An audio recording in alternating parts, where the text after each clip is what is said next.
জনাব বিচাৰিছো এটা গুৰুত্বপূৰ্ণ খবৰ ৩৭০ অনুচ্ছেদ আঁতৰ কৰাৰ পাছতে জম্মু কাশ্মীৰত প্ৰথমবাৰৰ বাবে নিৰ্বাচন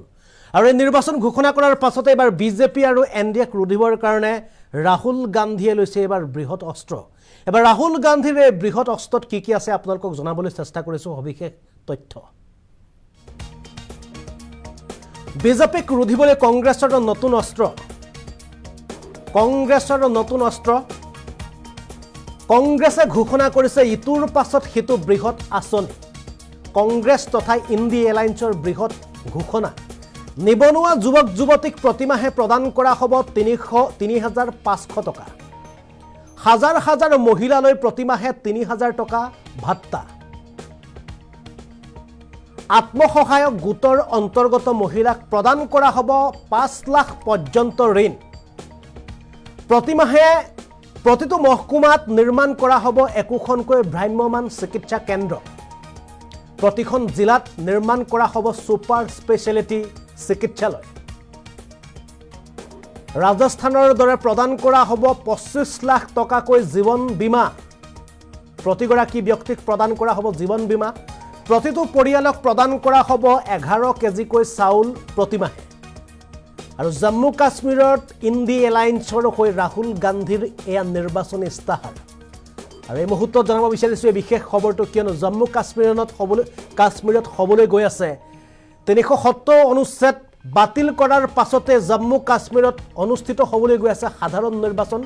আৰু সাধাৰণ নিৰ্বাচনক কেন্দ্ৰ কৰি এতিয়া বিৰোধী আৰু শাসক পক্ষৰ মাজত এতিয়া তুংগত চলিছে নিৰ্বাচনী প্ৰচাৰ কাৰ্য এফালে যদি আজিৰ দিনটোত গৃহমন্ত্ৰী অমিত শাহে উপস্থিত হৈ জম্মু কাশ্মীৰৰ বিভিন্ন প্ৰান্তত নিৰ্বাচনী প্ৰচাৰ চলাইছে তেন্তে অন্য প্ৰান্তত ৰাহুল গান্ধীয়ে উপস্থিত হৈ তেওঁ ইতিমধ্যে প্ৰচাৰ কাৰ্য আৰম্ভ কৰিছে জম্মু কাশ্মীৰত আৰু জম্মু কাশ্মীৰত ৰাহুল গান্ধীয়ে কংগ্ৰেছৰ ফালৰ পৰা অৰ্থাৎ নিৰ্বাচনী ইস্তাহাৰ ইন্ডি এলায়েন্সৰ ফালৰ পৰা যি নিৰ্বাচনী ইস্তাহাৰ যি মেনিফেষ্টো আছিল মেনিফেষ্টক ইতিমধ্যে তেওঁলোকে ৰাজহুৱা কৰিছে আৰু এই মেনিফেষ্টৰ জৰিয়তে তেওঁলোকে যদি নিৰ্বাচনত জয়ী হয় বা ইন্ডি এলায়েন্সে যদি শাসনৰ বাঘজৰি যদি ইন্ডি এলায়েন্সৰ হাতলৈ আহে তেনেহলে তেওঁলোকে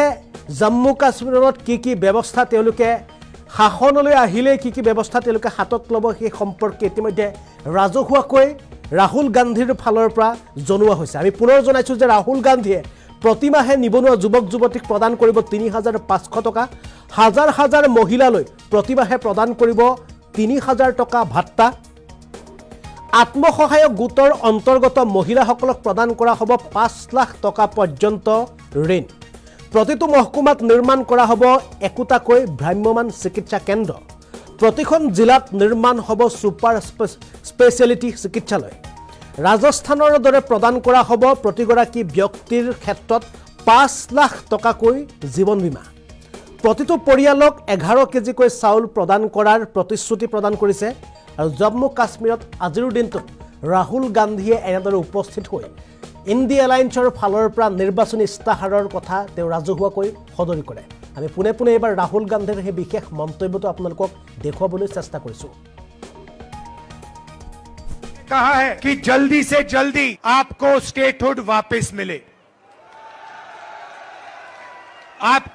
आपका जो हक है वो आपको वापस मिले कि 1 लाख सरकारी रोजगार हम आपको भर के दिलवा देंगे जो आज खाली पड़े हैं 3,500 रुपए हर महीना अनएम्प्लॉयमेंट अलाउंस इंडिया गठबंधन की सरकार आपको देने जा रही है महिलाओं के लिए 3,000 रुपए हर महीने और 5 लाख रुपए का लोन जो महिला सेल्फ हेल्प ग्रुप में शामिल है उनके लिए हर तहसील में मोबाइल क्लिनिक और हर डिस्ट्रिक्ट में सुपर स्पेशलिटी हॉस्पिटल खोलने का काम हम करने जा रहे हैं और जैसे हमने राजस्थान में हेल्थ इंश्योरेंस का स्कीम दिया था वैसे ही हम यहाँ पे 25 लाख रुपए तक का हेल्थ इंश्योरेंस आपको देने जा रहे हैं हर परिवार को 11 किलो चावल हमारी सरकार देने जा रही है जब भी आपको मेरी जरूरत होगी आप मुझे ऑर्डर दो हुक्म दो मैं आपके लिए करने को तैयार हूं और आप जानते हो मेरा आपके साथ जम्मू कश्मीर के लोगों के साथ पुराना रिश्ता है राजनीतिक रिश्ता नहीं है दिल का रिश्ता है खून का रिश्ता है मोहब्बत का रिश्ता है